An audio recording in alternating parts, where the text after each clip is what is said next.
Birthday nila Coco and Miko today. Papacheck namin sila dahil si Nikki nagkaroon ng leptos. Hi, I'm MJ, a fur mom, and welcome to my vlog.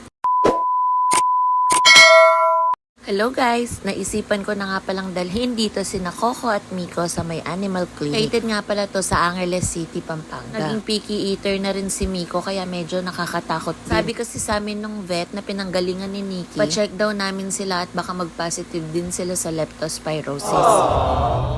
Ka.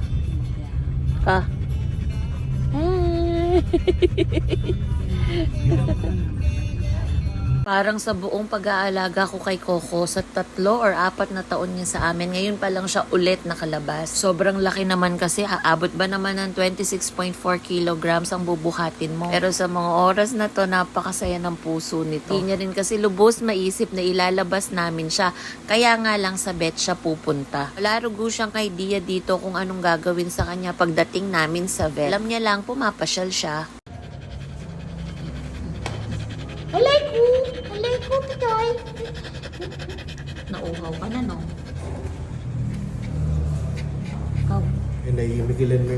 Guys, baka itanong ninyo, ay bakit nakaganyan si Coco? Lagyan po siya talaga ng ganito for protection na rin sa mga kukuha ng dugo. Di nasanay si Coco sa tao, kaya ganyan na lang siya ka-aggressive pag nakakakita ng ibang tao. Dito nga pala kami sa Servisyong Veterinaryo Animal Hospital. Lapit ito sa may Marisol, Angeles City, Pampanga. Medyo ako dito guys, kasi sobrang hulas na ako kay Coco dyan as in. Namahan ko kasi siyang magpakuha ng dugo pero bawal kuhanan ng picture. Siguro awareness na lang din to sa akin dahil yung nangyari kay Nikki. Ko rin namalayan na siguro nagkaroon siya ng blood parasite, heartworm, or leptospirosis nung panahon na kasama ko siya. Di pala sa lahat ng oras okay lang sila.